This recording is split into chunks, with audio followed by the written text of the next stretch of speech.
तथा भाव्यत एव सद्भिः किन्तु प्रभुर्य प्रिय एव तस्य वन्दे गुरुश्री चरणारविन्दम्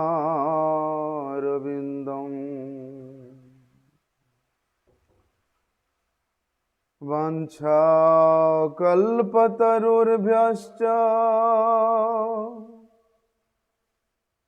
कृपा सिन्धुभ्य एव च पतितानां पावनेभ्यो वैष्णवेभ्यो नमो नमः।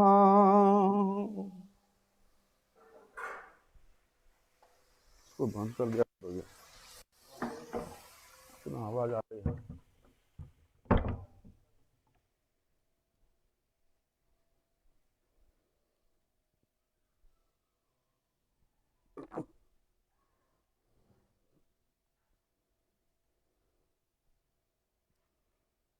नमो महावदन्याय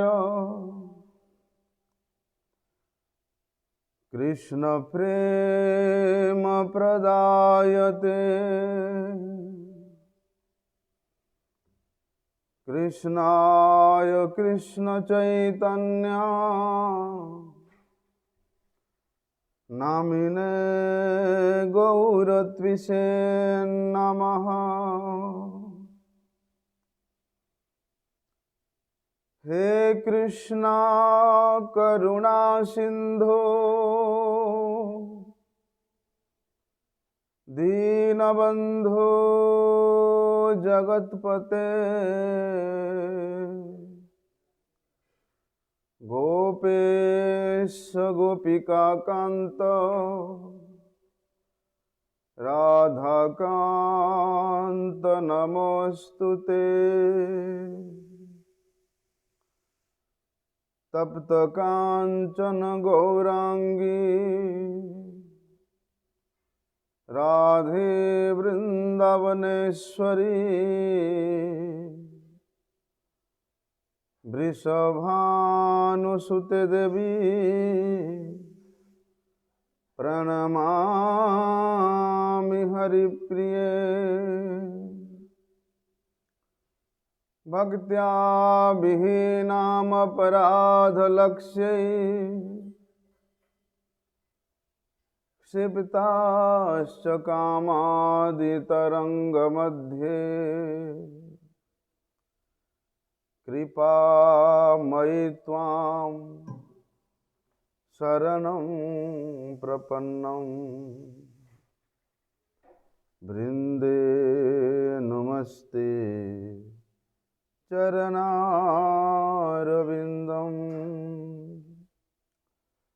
वृन्दावनवनिपते जय सोम सोम मौले सनक सनान्दन सनातन नारदेढ्य गोपीश्वर ब्रजविलासी युगाङ्घ्रिपद्मे प्रीतिं प्रयच्छ नितरां निरुपाधिकां मे। श्रीकृष्ण चैतन्य प्रभो नित्यानंद श्री अद्वैत गदाधर श्रीवासादि गौर भक्तवृंद। हरे कृष्णा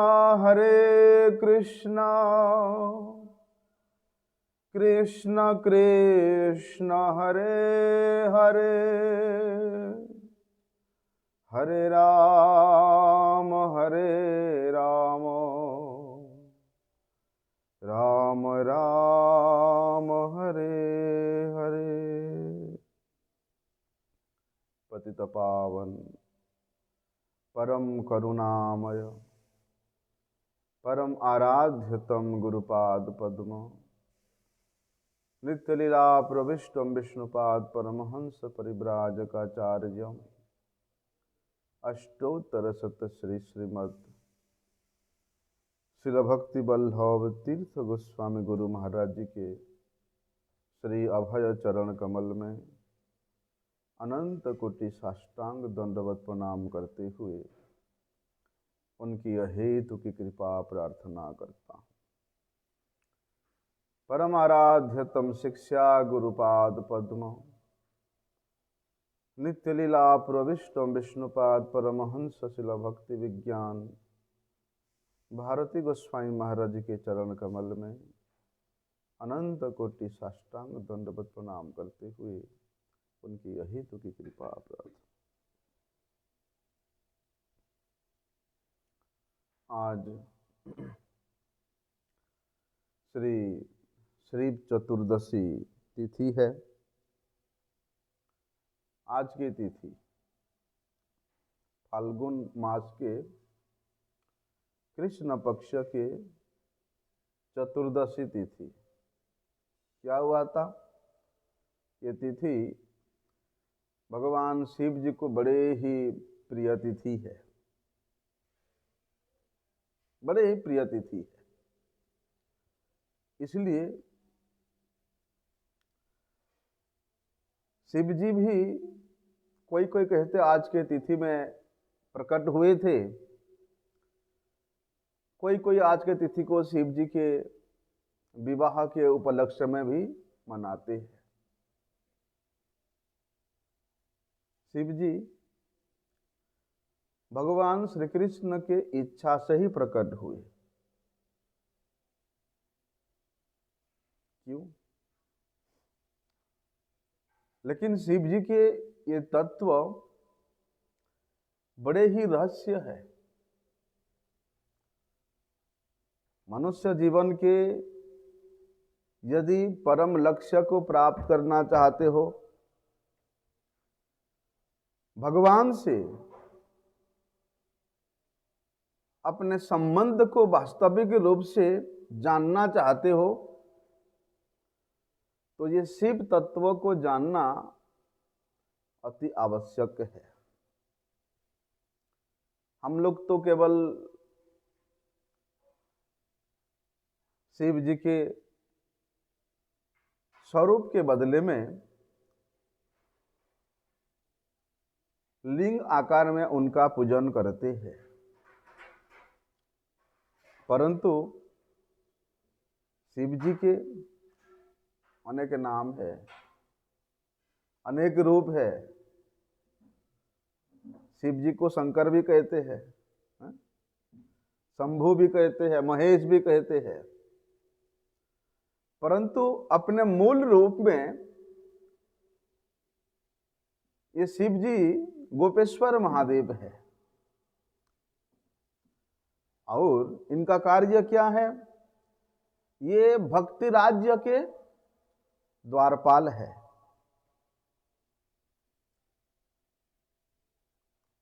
इसलिए भगवान के भक्ति पथ पर निस्वार्थ रूप से यदि किसी मंगल कांक्षी व्यक्ति का चलने का इच्छा है, तो भगवान शिव जी निस्वार्थ रूप से भगवत भक्ति में लगे हुए चल रहे साधक पर बड़े कृपा करते हैं। उस साधक के भक्ति के मार्ग को यहाँ जो सरल बना देते हैं और सुरक्षित भी कर देते हैं। इसलिए शिव जी के संबंध में अनेक मत है भैया, और शिव जी के कार्यकलाप भी तो सुनने में बड़े अटपटा सा लगता है, बड़े अद्भुत है।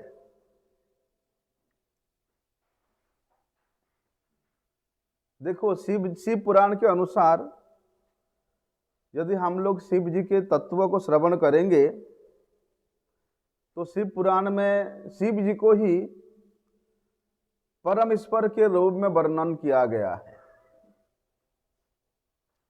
शिव जी को वहां शिव पुराण में समस्त सृष्टि के मूल कारण के रूप में और सभी के आराध्य के रूप में शिव पुराण में शिव महिमा वर्णन हुआ है। और वास्तव में ये सभी देवताओं में श्रेष्ठ होने के कारण देवों के देव महादेव कहलाते हैं, है ना। शिव, ये जो दो अक्षर है, कोई व्यक्ति एक बार भी शिव ये दो अक्षर का उच्चारण कर लेता है तो बोलते हैं उस मनुष्य के समस्त पाप धुल जाते हैं।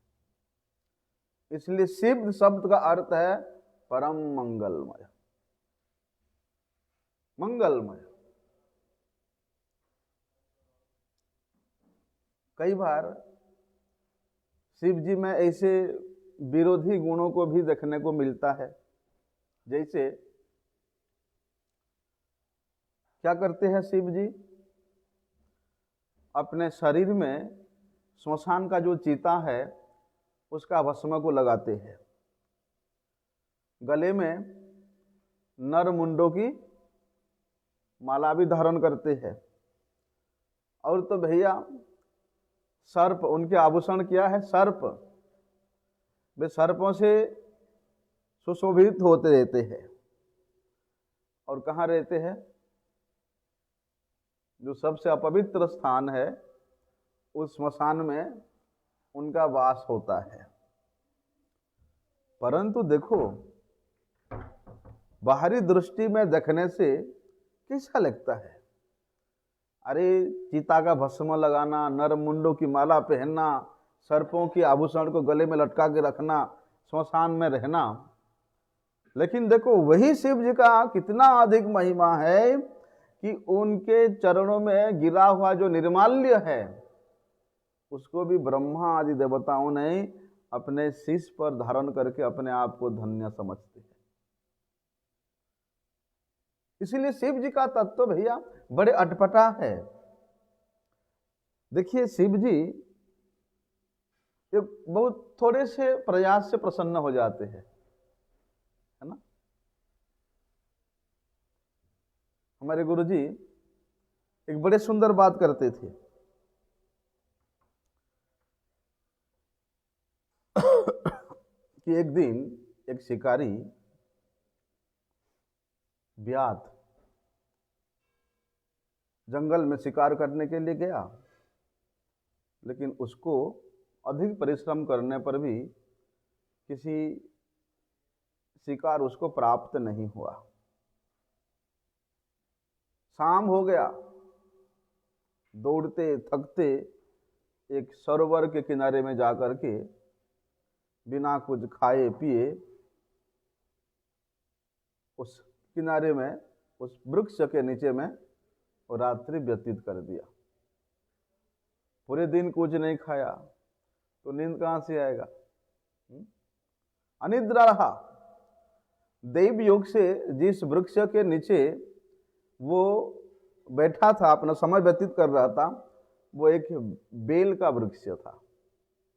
और उस वृक्ष के नीचे में पास में एक शिवलिंग भी था। लेकिन वो व्याध को कुछ पता नहीं। उसके शरीर से कोई बेल पेड़ के ऊपर से पत्ता गिरा, उसने अपने शरीर से वो पत्ता उठा करके इसे साइड करके रख दिया। पत्ता गिर रहा हवा में, वो पत्ते अपने यहाँ से शरीर में गिरा हुआ, सिर में गिरा पत्ता उठा रखे जा रहे हैं। लेकिन जहाँ रख रहा है वो कोई साधारण स्थान है, वो शिवलिंग था वहीं पर। भैया भगवान शिव जी तो इतने में ही प्रसन्न हो गए।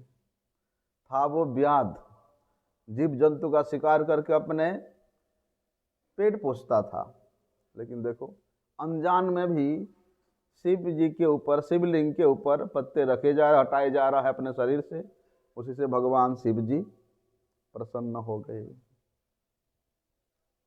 देखो, लेकिन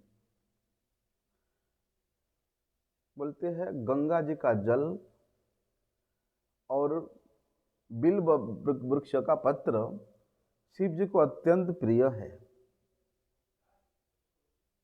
लेकिन हमारा विचार थोड़ा अलग है। हम लोग शिव जी को प्रार्थना करते हैं। किस लिए प्रार्थना करते हैं? कि हमारे आराध्य, हमारे इष्ट, हमारे प्रभु भगवान के पाद पद्म में हमारे अहितों की भक्ति प्राप्त हो जाए। इसी आशा से परम वैष्णव श्री शिव जी को हम लोग प्रार्थना करते हैं।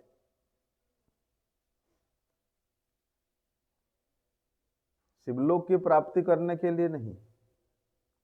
हमारे गुरु जी कहते थे कि जगत गुरु शिला भक्ति सिद्धांत सरस्वती ठाकुर प्रभुपाद जी ने वहाँ मायापुर में मूल श्री चैतन्य मठ में शिवलिंग की स्थापना किया था।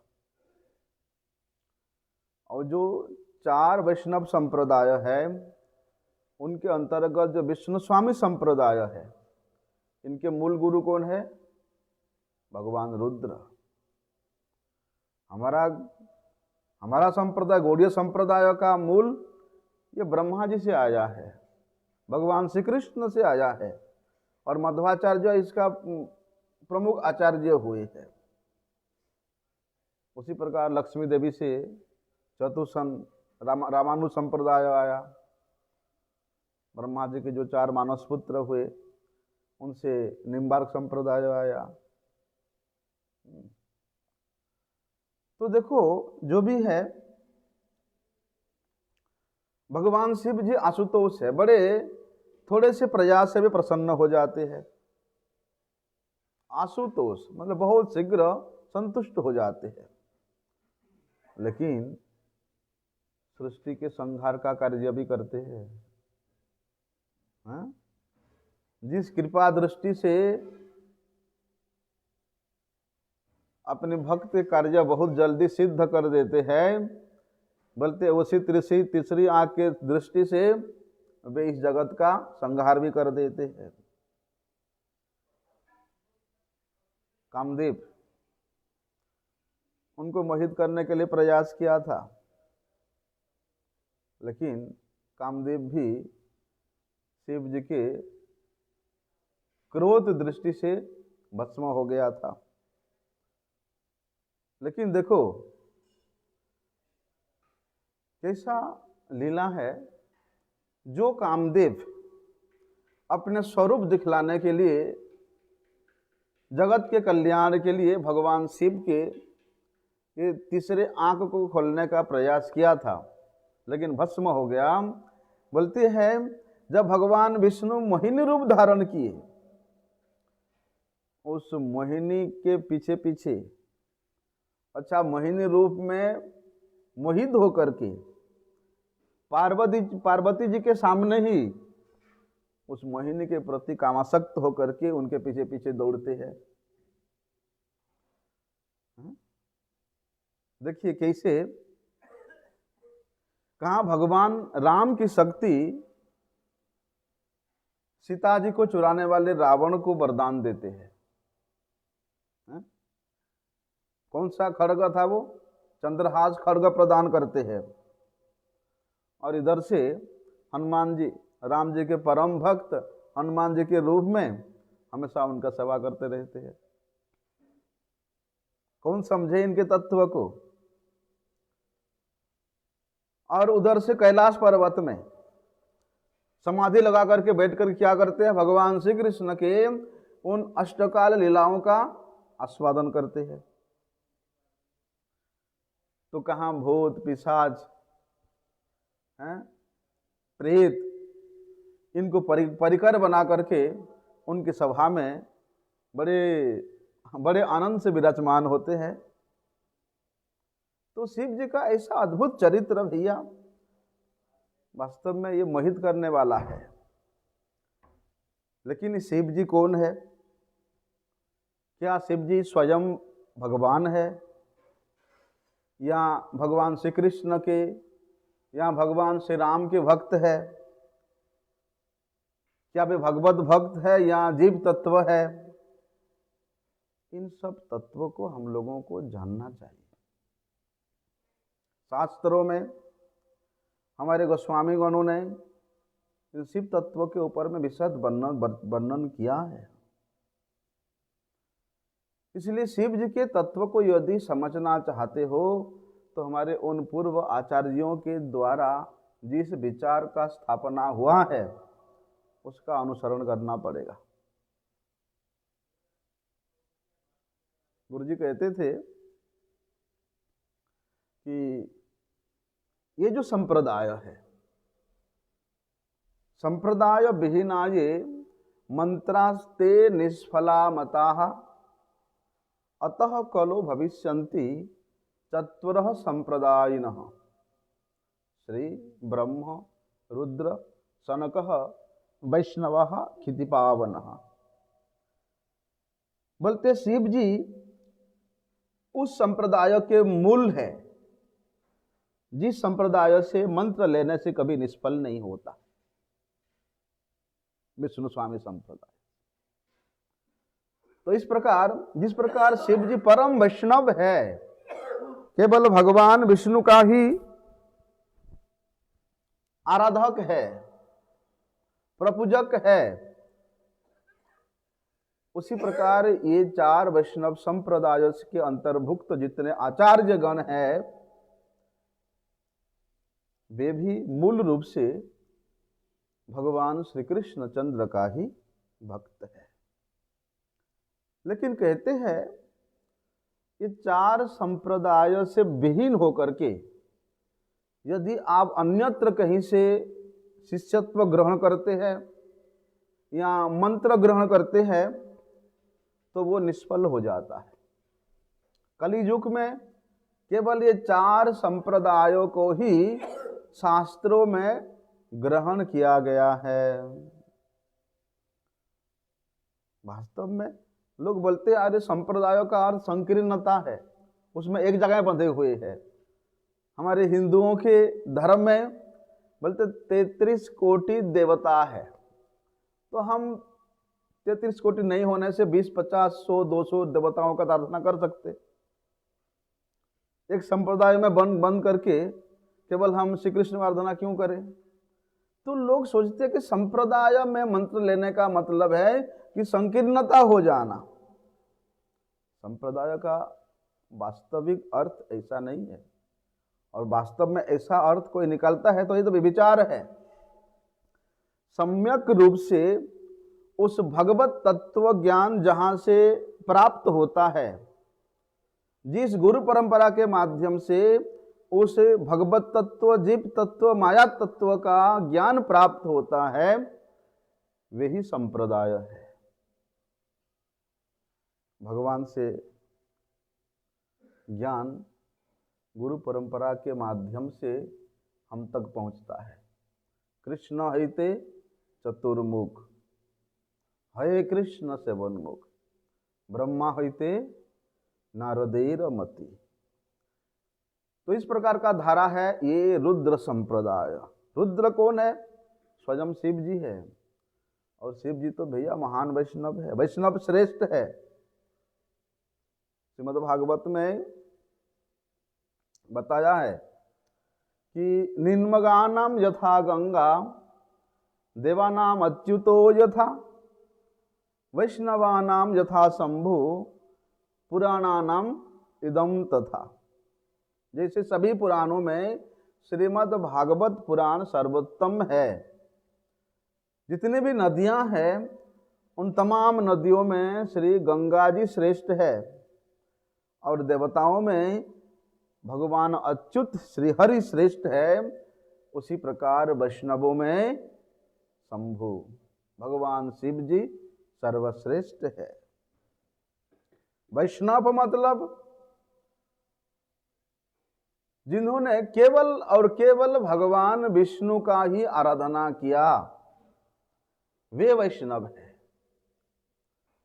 किस प्रकार से? अनन्यता रूप से उस विष्णु आराधना में वे कभी भी अपने या दूसरे के स्वार्थ के लिए नहीं, केवल भगवत स्वार्थ के लिए आराधना किया है, वे है वैष्णव। तो शिव जी भैया ये भगवान के ये अत्यंत प्रिय भक्त है।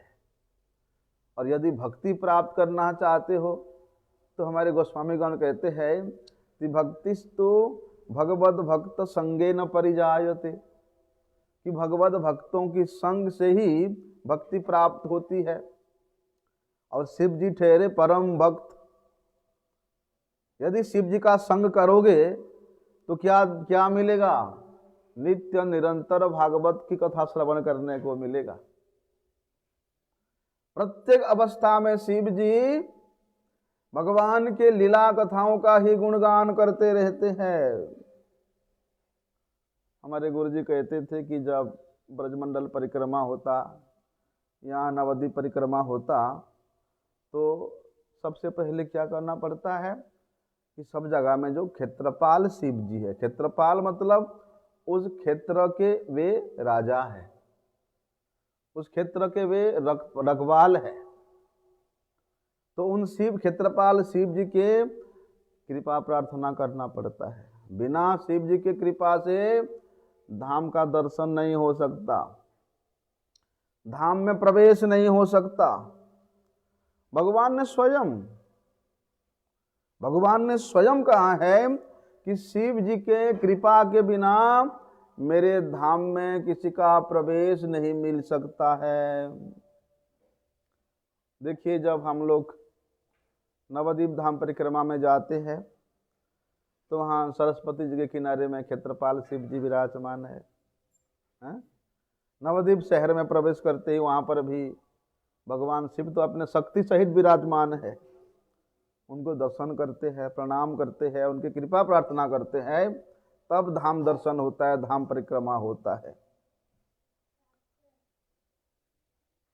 शक्ति दो प्रकार की होती है। जैसे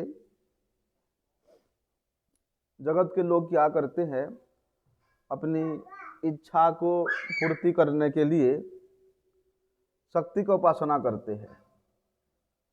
तो जागतिक इच्छाओं की पूर्ति के लिए जो शक्ति की आराधना की जाती है वो है माया, और भगवान तक ले जाने वाले जो शक्ति है वो है जोग माया। एक महामाया, एक योग माया। बोलते हैं जो भगवान से विमुख हो जाते हैं उनको महामाया पकड़ करके ये संसार रूपी कारागार में डाल देती है, संसार में फंसा के रखती है। और जो भगवान से उन्मुख होते हैं उनको जोग माया भगवान के पास ले जाती है। गुवाहाटी में कामाख्या देवी का मंदिर है, बड़े विख्यात मंदिर है, संसार के सभी लोग वहां जाते हैं। शिव जी ने जब दक्ष प्रजापति के वहां जो घटना हुआ था, सती माता सती के शरीर को लेकर के उन्होंने नटराज रूप धारण किया था, नृत्य किया था, भ्रमण किया था। तो जहां जहां माता सती के अंग गिरे थे वहां वहां शक्तिपीठ स्थापित हुआ। ऐसे करीब 59 है ना, ऐसे 59 शक्तिपीठ है। उनमें से एक शक्तिपीठ है कामाख्या देवी। लेकिन हमारे गुरुजी एक बड़े सुंदर बात सुनाते थे। एक ब्राह्मण वो नित्य प्रति कामाख्या देवी का दर्शन करने के लिए जाते, लेकिन कामाख्या देवी को वे महामाया के रूप में नहीं, योग माया के रूप में दर्शन करते थे। इसलिए योग माया ने उनको दर्शन दिया और उनको गोपाल मंत्र प्रदान किया। और उस गोपाल मंत्र का, कृष्ण मंत्र का जप करते करते उनको भगवत धाम की प्राप्ति हुई। मां कामाख्या देवी कहा कि तुम कृष्ण नाम का जप करो, परंतु संसार के लोग मेरे पास सांसारिक इच्छाओं को, कामनाओं को लेकर के आते हैं, मैं उनको कहाँ भेज देती हूँ? महामाया के पास भेज देती। इसलिए हमारे पूर्वाचार्य श्रील भक्ति विनोद ठाकुर जी ने प्रार्थना गीति में क्या लिखा है कि আমার সমানহীন নাহি এ সংসারে অস্থির হয়েছে पड़ी भव पारावारे, कि मेरे समान हीन नीच कोई नहीं है। मैं इस भव संसार में भवकूप में गिरा हुआ हूं, मुझे बहुत कष्ट हो रहा है, लेकिन कुलदेवी योग मायाम मोरे कृपा करी आवरण संबरिबे कबे विश्वोदरी। विश्वोदरी का अर्थ है महामाया। ये महामाया क्या करती है? ये जीवों को जन्म से इस संसार में भ्रमण कराती रहती है और उन जीवों को अनेक प्रकार के त्रिताप से जलाती रहती है। इसलिए भक्ति विनोद ठाकुर जी योगमाया के चरणों में प्रार्थना करते हुए कहते हैं कि कुलदेवी जोगमाया मोरे कृपा करी, कि हे जोगमाया आप मुझ पर कृपा करके मेरा संसार से उद्धार कीजिए। भक्ति विनोद ठाकुर जी ने यहाँ भक्ति विनोद ठाकुर जी के रचित इन गीतावलियों को जिन्होंने पढ़ा है वे जानते हैं। उन्होंने लिखा है कि सुने छी आगम वेदे महिमा तुम्हार, श्री कृष्ण विमुखे बांधी कराओ संसार। श्री कृष्ण सामुख्य जार भाग्य क्रमे होए, तारे मुक्ति दिया कर अशोक अभय। देखिए ये शिव जी का शक्ति है, हैं? आगम में वेद में उन योगमाया की महिमा वर्णन है। क्या कि आप जो कृष्ण विमुख जीव है उनको संसार रूपी कारागार में तो बंद कर देते हैं, इसलिए हम लोग ये संसार रूपी कारागार में बंधे हुए हैं। ये कारागार सदृश है। हमारे देश में तो बहुत से कारागार है और कारागार में बहुत से कैदी भी है, हैं? कैदी को कारागार से छुड़ाने के लिए क्या करना पड़ता है? जुर्माना देना पड़ता है, 50,000, 1 लाख, 5 लाख तक देना पड़ता है। तो कहते हैं इस प्रकार हम सभी लोग बद्ध हैं, संसार रूपी इस कारागार में हम लोग फंसे हुए हैं।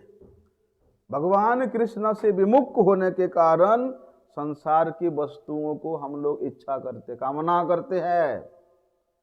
इस मायामय संसार हमको कारागार में डाल देती है। हाँ, यदि कोई श्री कृष्ण के प्रति उन्मुख हो जाता है, जोगमाया उनको बुद्धि दे करके भगवान के पास ले जाती है। इसलिए वहां देवी का भी प्रार्थना किया है। और भगवान शिव ये तो परम वैष्णव है। वहां पर भक्ति विनोद ठाकुर जी क्या प्रार्थना करते हैं कि ए दासे जननी करी अकई तब दया, वृंदावने देह स्थान तुमी जोग माया। कि भगवान की जो वृंदावन धाम है जहां भगवान नित्य लीला कर रहे हैं, उस धाम में योग माया की कृपा से, परम वैष्णव भगवान शिव जी की कृपा से ही वहां प्रवेश मिल सकता है। और वृंदावन के जो क्षेत्रपाल है वो कौन है? भगवान गोपेश्वर महादेव। उनका नाम गोपेश्वर कैसे हुआ? जहाँ गोपेश्वर जी विराजमान है उनके पास में बंसीवट है। बंसीवट में मतलब वहाँ नित्य रास लीला होती है। वहाँ पर गोपीनाथ, भगवान गोपीनाथ मुरली बजा करके, मुरली के ध्वनि करके सभी गोपियों को बुलाते हैं, अपनी ओर खींच लाते हैं और उनके साथ भगवान वहाँ नृत्य करते हैं, रास नृत्य करते हैं। तो उसी रास लीला में प्रवेश करने के लिए शिव जी का बड़े इच्छा हुआ। शिव जी भगवान श्री कृष्ण से प्रार्थना करते हैं, प्रभु आपके इस परम चिन्मय लीला का दर्शन करने का, प्रवेश करने का मेरा बड़ी इच्छा है। भगवान श्री कृष्ण कहते हैं कि भोले बाबा, यहाँ तो केवल गोपियों का ही प्रवेश है, गोपियों का ही अधिकार है, उसके अलावा और किसी का अधिकार नहीं है। आप ये शरीर से आप उस रास लीला में प्रवेश नहीं कर सकते हो। तब शिव जी ने गोपी रूप धारण किया, गोपीश्वर नाम पड़ा। जब वहां पर सब गोपियां भगवान श्री कृष्ण के साथ नृत्य कर रहे थे, तो अचानक एक सुंदर, अत्यंत सुंदर गोपी वहां पहुंचती है। उसको देख करके बाकी गोपियां बड़े आश्चर्यचकित होते हैं, आपस में वार्तालाप करते हैं कि ये नई नवेली गोपी जो इतनी सुंदर है, ये कभी तो इसको देखा नहीं, कहाँ से आ गई। कोई वार्तालाप ऐसे कर रहे, तभी भगवान श्री कृष्ण उनको देख करके पहचान लिए और वे उनको स्वागत किए, आओ आओ पधारो। जब गोपी वेश धारण करने वाले भगवान शिव जी को पहचान नहीं पाई, तब श्री कृष्ण उनको कहती है कि तुम लोग नहीं जानते हो, ये शिव जी है। गोपियों से कहते हैं, गोपी रूप लेकर के आए हैं, इसलिए बिना गोपियों के अनुगत्य के केवल गोपी का रूप धारण करने से रासलीला में प्रवेश नहीं मिलता। तब भी गोपी रूप धारण करने पर भी भगवान श्री कृष्ण भोले बाबा के भक्ति के वशीभूत है। इसलिए श्री कृष्ण उन समस्त गोपियों के बीच में उनका नामकरण करते हैं कि आज से तुम्हारा नाम गोपीश्वर है, और तुम्हारे कृपा के बिना इस वृंदावन में किसी का प्रवेश नहीं हो सकता। इसलिए गोपीश्वर शिव वहाँ बंसी भट्ट के निकट में विराजमान है, वहाँ जाकर प्रणाम करनी चाहिए, उनसे प्रार्थना करनी चाहिए। वृंदावन वनिपते जय सोम सोम मोले। बंसी भट्ट में भी वो कोना में देखना, ऐसे भोले बाबा गोपी रूप में बैठे हुए हैं, लेकिन गोपी रूप में होने से क्या होगा, सांप उनके गले में अभी भी विराजमान है। गोपी रूप धारण किए लेकिन उनके गले में सांप है। जब हम लोग वहाँ जाते हैं, भगवान गोपीश्वर का प्रणाम करते हैं। मथुरापुरी में भी क्षेत्रपाल शिव जी है, चारों दिशाओं की मथुरापुरी की भी भगवान शिव रक्षा करते हैं। मथुरा के पूर्व दिशा में कौन सा शिव है, पिपलेश्वर शिव, उस पिपल वृक्ष के रूप में विराजमान है शिव। पश्चिम दिशा में इधर से जब जाते हैं, कौन सा शिव दर्शन होता है, भूतेश्वर शिव है।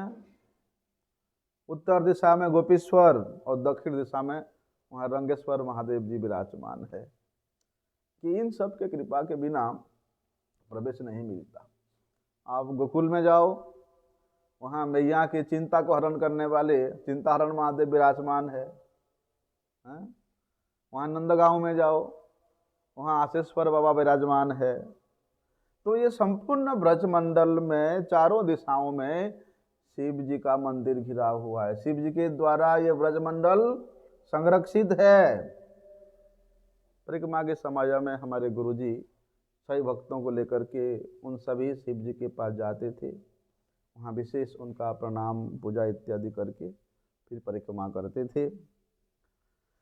तो जगत गुरु श्रील प्रभुपाद जी ने चैतन्य मठ में चारों संप्रदाय के आचार्यों का आराधना का व्यवस्था बनाया है। मध्वाचार्य जी, रामानुजाचार्य जी, विष्णु स्वामी और निम्बर्गाचार्य जी का वहाँ श्रील प्रभुपाद जी ने जोगपीठ मायापुर के चैतन्य मठ के मंदिर में उनका नित्य सेवा प्रकाशित किया है।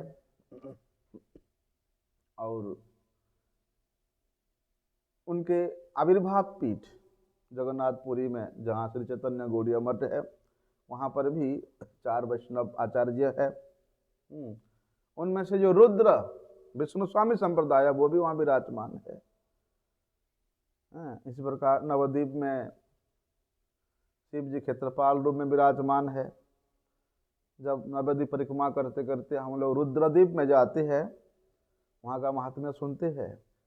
वहाँ पर तो भैया एक दो नहीं, एकादश रुद्र प्रकट होकर के श्री राधा कृष्ण के मिलित तनों से गौरांग महाप्रभु जी का गुणगान करते हैं।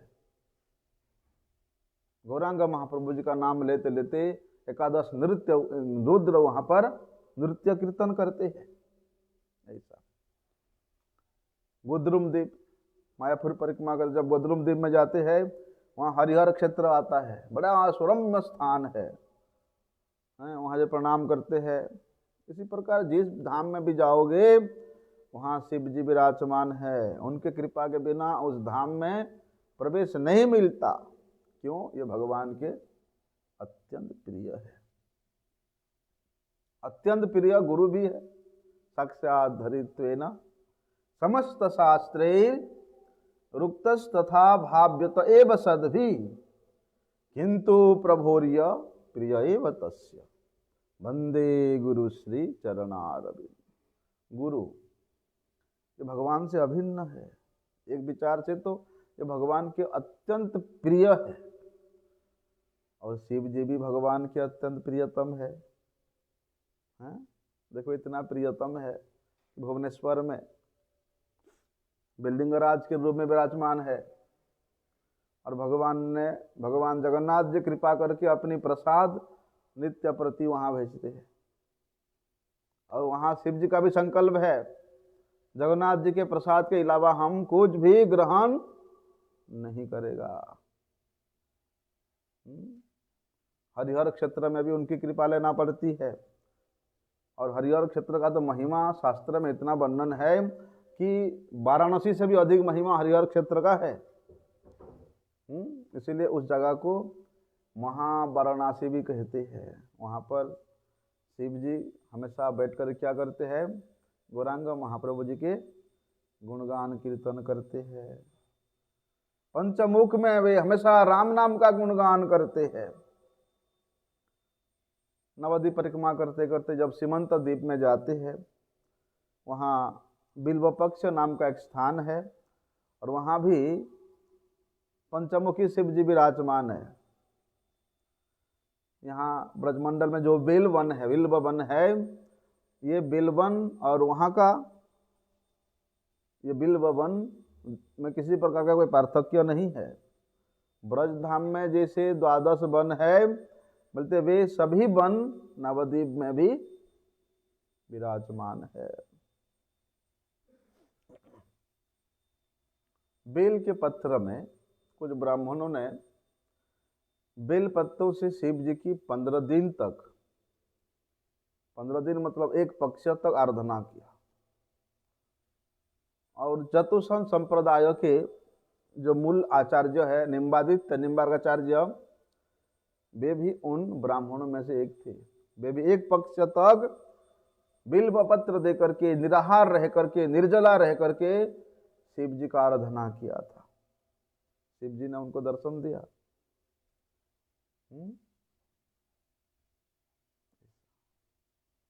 और उसी स्थान पर उन्होंने अपने गुरु चतुसन का दर्शन भी प्राप्त किया था। इसलिए भैया शिव जी ये भगवान के प्रिय भक्त है, और उनके कृपा से हमको भगवान की भक्ति की प्राप्ति होती है। और भक्त लोग अन्य किसी लोक में जाने का कभी इच्छा प्रकाश नहीं करते, किसी अन्य वस्तु प्राप्त करने के लिए शिव जी का उपासना नहीं करते। इसलिए किस भाव से शिव जी का उपासना करना चाहिए, सनातन गोस्वामी जी ने हम लोगों को शिक्षा दिया कि वृंदावना बनिपते जय सोम सोम मौले सनक सनंदन सनातन नारदेढ़ गोपीश्वर ब्रजविलासी युगांघ्रि पद्मे प्रीतिम प्रयच्छ नितराम निरुपाधिकाम में। ये वृंदावन धाम के जो रक्षक है उस चंद्रमौली भगवान महादेव जी, उनकी जयकार हो। जय सोम सोम मौले। और बोलते हैं हे शिव जी, आप सनक सनंदन सनातन सनत कुमार ये चतुसन के द्वारा भी पूज्य है, नारदेभ्य, नारद जी के द्वारा भी आप पूज्य है। इसलिए हे गोपीश्वर महादेव, आप कृपा करके हमें इस वृंदावन में स्थान दे करके श्री राधा कृष्ण के पाद पद्म में हमारा मति हो जाए, आप ऐसी कृपा करें, ऐसी प्रार्थना करना चाहिए। और भैया शिव जी तो आशुतोष है। यदि आप निष्कपट होकर के नित्य प्रति ये श्लोक का उच्चारण करते हुए शिव जी का आप प्रार्थना करते हो तो वे अवश्य प्रसन्न हो जाएंगे, क्योंकि वे आशुतोष है। और जिस मंत्र में वृंदावन का नाम है, राधा कृष्ण के प्रेम की वार्ता है, ऐसे श्लोक सुन करके तो, ऐसी प्रार्थना सुन करके तो वे और अधिक प्रसन्न हो जाएंगे। जो भी आज की तिथि में, श्री शिव चतुर्दशी तिथि में, उनसे प्रार्थना करना चाहिए। और जो प्रार्थना करता है शिव जी उसके अभिष्ट उसको अवश्य प्रपूर्ण करते हैं।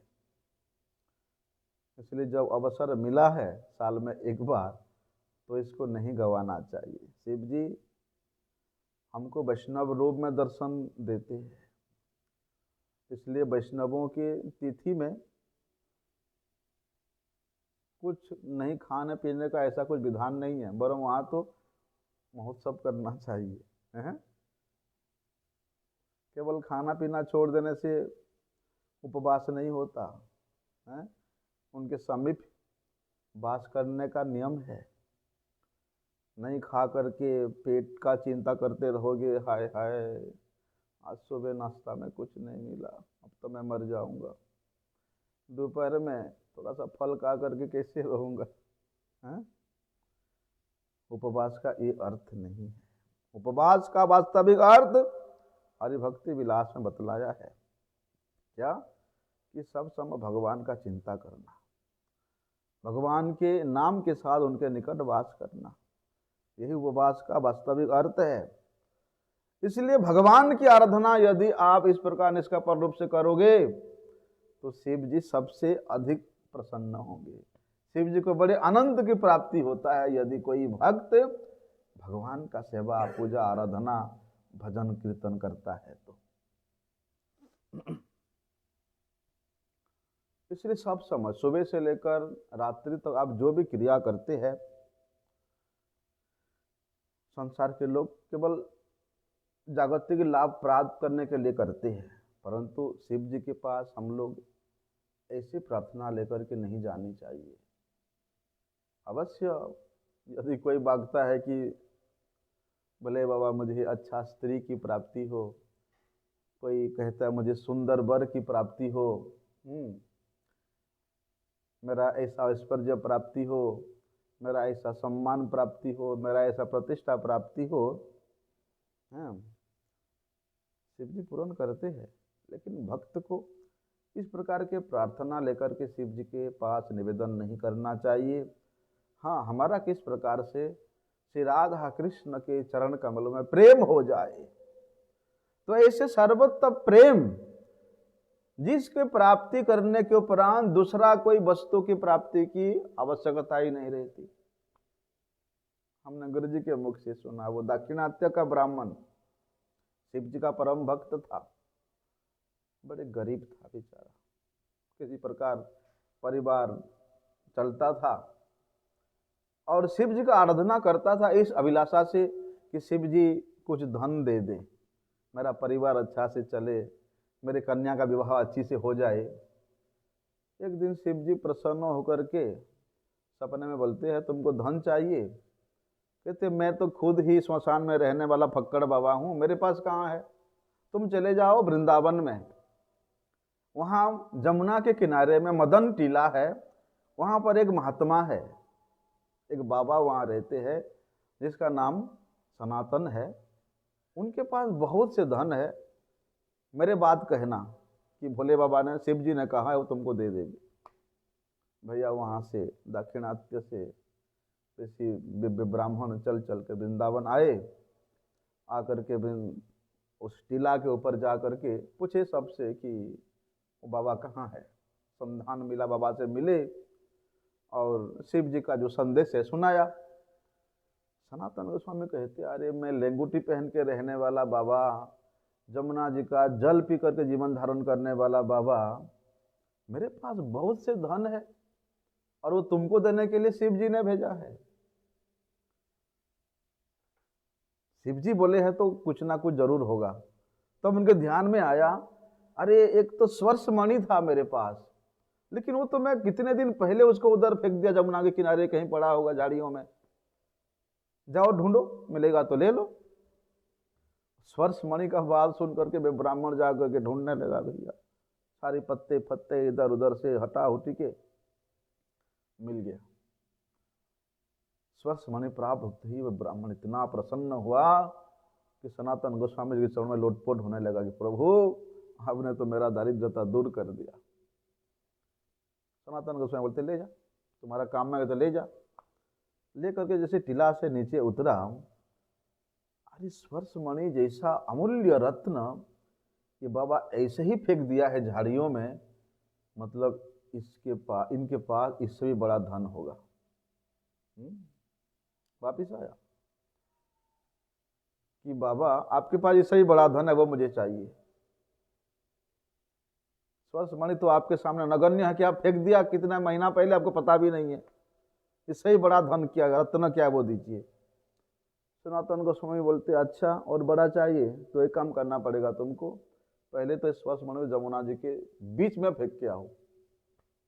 ब्राह्मण जा गया, जमुना जी के जल में फेंक दिया और स्नान करके, बोले स्नान करके आना। स्नान करके आया, सनातन गोस्वामी अपने सम्मुख बिठाए उनको और उनको वे प्रेम धन प्रदान किया, नाम धन प्रदान किया।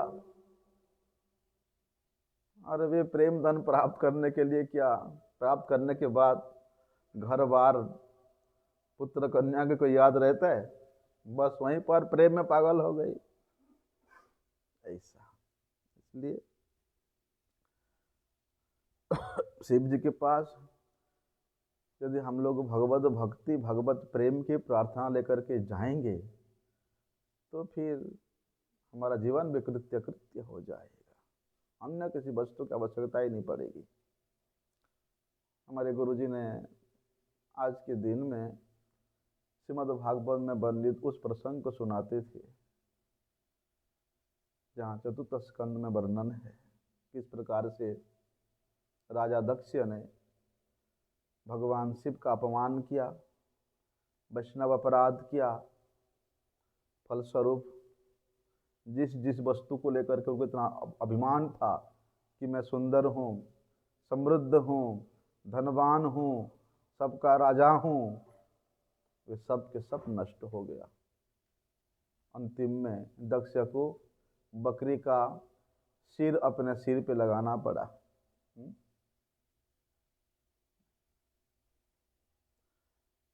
इसलिए शिव जी से परम वैष्णव के चरण में कभी भावना से, मन से भी, चिंता से भी कोई अपराध नहीं करना चाहिए। देखिए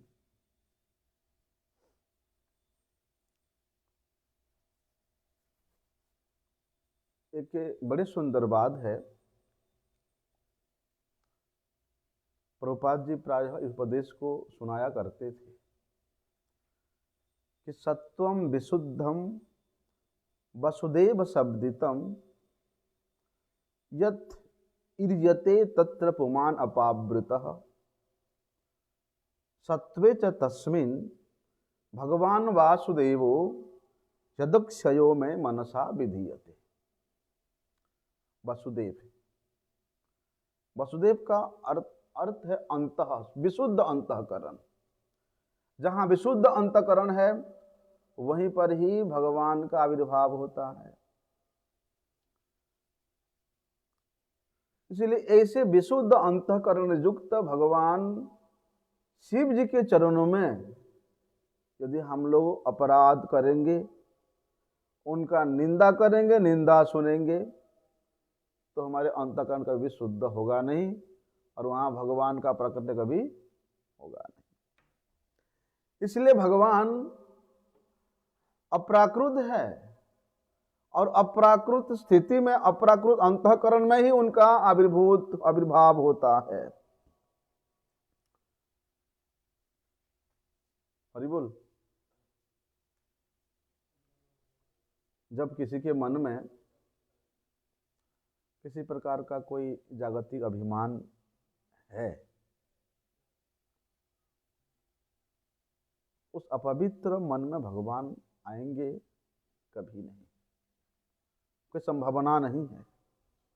इसीलिए बता सत्यम विशुद्धम, ये भाव जब तक रहेगा कि मैं शरीर हूं और इसमें मैं मेरापन का बुद्धि ज्यादा है और मैं मेरापन के बुद्धि में ही जागतिक अभिमान होता है, जब तक शरीर में मैं और मेरा भाव रहेगा तब तक भैया सांसारिक वस्तुओं की इच्छा, चाहिदा बढ़ती रहेगी, झगड़ा क्लेश होता रहेगा। आज ये संसार में इतना जो लड़ाई झगड़ा अशांति मारपीट हो रहा है, क्यों हो रहा है?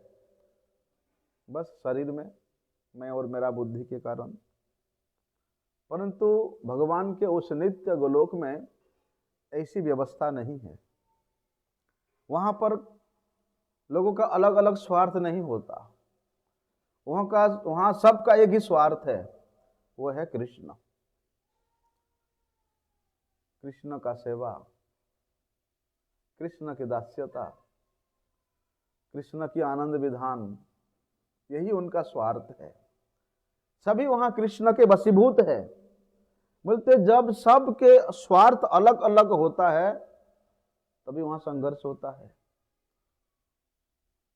यदि वहां हमारा सबका स्वार्थ यही रहे, कोई कुछ भी सेवा करे लेकिन उद्देश्य भगवान को प्रसन्न करना, भगवान का सेवा कर रहा हूं, भगवान के आनंद विधान के लिए मैं सेवा कर रहा हूं, इस प्रकार के भाव एक दूसरे का रहेगा तो फिर संघर्ष नहीं होगा। वो सोचता है मेरा तो बर्तन धोने का सेवा है, मैं दूसरे सेवा क्यों करूं। अब देखो 2 दिन से यहाँ झाड़ू नहीं लगा है, 3 दिन से वहाँ सारी पड़ा हुआ है, मेरा सेवा नहीं, मैं क्यों करूं। कोई सोचता है मैं तो भोग लगाता हूं, मैं क्यों दूसरी सेवा करूं।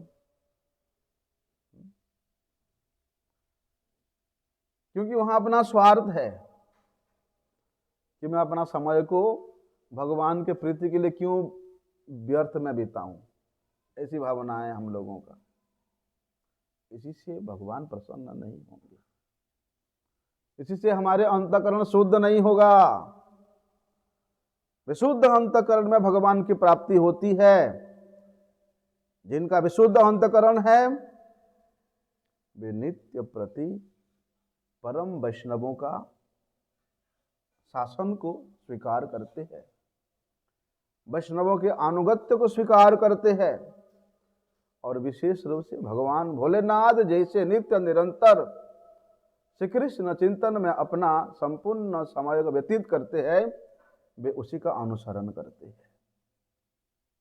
इसलिए शिव जी ने हम लोगों को शिक्षा दिया, चाहे घर में रहो, गृहस्थी में रहो, चाहे वैराग्य में रहो, चाहे श्मशान में रहो, चाहे बड़े महल में रहो, क्या करना? हमेशा श्री कृष्ण स्मरण करना, श्री कृष्ण नाम का कीर्तन करना, चिंतन करना, जप करना।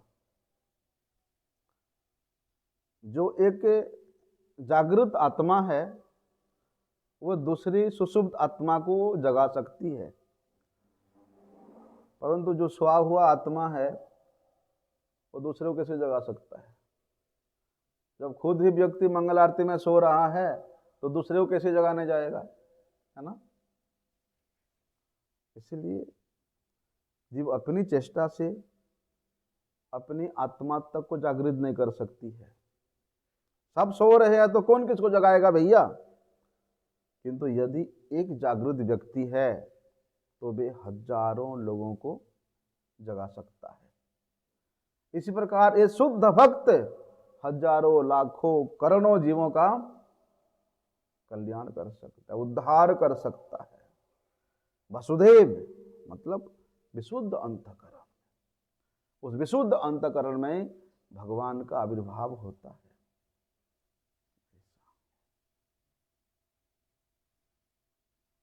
पर नारद जी ने जाकर के शिव जी को बताया कि दक्ष के यज्ञ में ऐसा ऐसा घटना हो गया और माता सती ने देह त्याग किया। शिव जी तो भैया सुनते ही उस वैष्णव अपराधी को और वैष्णव अपराध में समर्थन करने वालों को शासन करने के लिए उन्होंने अपने दूसरे रूप को भेजा वहाँ वीरभद्र को। वीरभद्र जाकर के इन सब वैष्णव अपराधियों का वहाँ अच्छी तरह से उपचार करते हैं। इसलिए कभी भी शिव जी के चरणों में अपराध नहीं करना चाहिए, विशेष रूप से सम्मान के साथ उनसे प्रार्थना करना चाहिए। लेकिन एक संप्रदाय है, हमारे गुरुजी कहते थे कि जब गुरुजी परम गुरुजी के साथ उधर दक्षिण भारत यात्रा में गए थे तो शिव मंदिर में दर्शन करने के लिए गए। और दक्षिण भारत में तो विशेष रूप से रामानुज संप्रदाय का विशेष प्रचार है। ये रामानुज संप्रदाय वाले शिव मंदिर में कभी नहीं जाते और वे संप्रदाय के लोग, वैष्णव संप्रदाय हमारे गुरुजी के अनुगत्य सब जन लोगों को शिव मंदिर में जाते हुए देख करके बड़े आश्चर्य कर दिया। अरे वैष्णव लोग होकर के ये लोग शिव मंदिर में जा रहे हैं। रामानुज संप्रदाय के लोगों का ऐसा मानना है कि जंगल में ऐसी परिस्थिति है कि कोई शेर यदि आपको खाने के लिए भाग रहा है और सामने एक शिव मंदिर है तो शेर से बचने के लिए सामने वाले मंदिर में दरवाजा लगा के घुस जाओ। बोलते नहीं, शेर से हम प्राण त्याग करना स्वीकार करेंगे लेकिन शिव मंदिर में नहीं जाएंगे और प्राण बचाने और भगवत भक्ति करने के लिए जाएंगे। प्राण बचाने के लिए भी कभी शिव मंदिर में नहीं जाना चाहिए। किंतु वैष्णव जन उन रावण के द्वारा आराधित शिव का योजना नहीं करते हैं।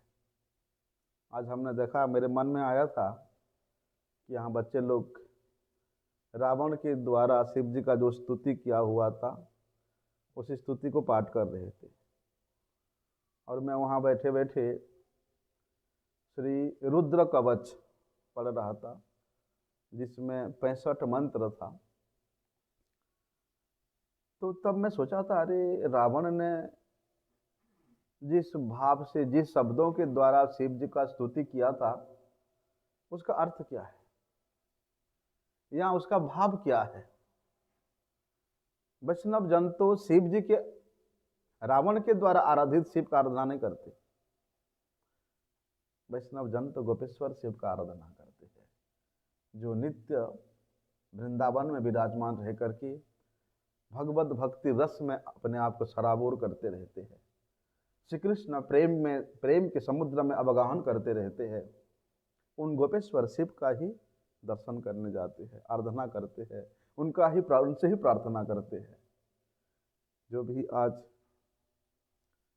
उन भगवान के प्रिय तिथि है श्री शिव चतुर्दशी, सभी वैष्णवों को इस परम मंगलमय तिथि का अवसर को प्राप्त करके कभी नहीं खोना चाहिए। इस अवसर को उनके चरणों में प्रार्थना करने से, उनका गुणगान श्रवण करने से, उनका महिमा श्रवण करने से। वंशा कल्पतरुभ्यश्च कृपा सिन्धुभ्यैव पतितानां पावनेभ्यो वैष्णवेभ्यो नमो नमः।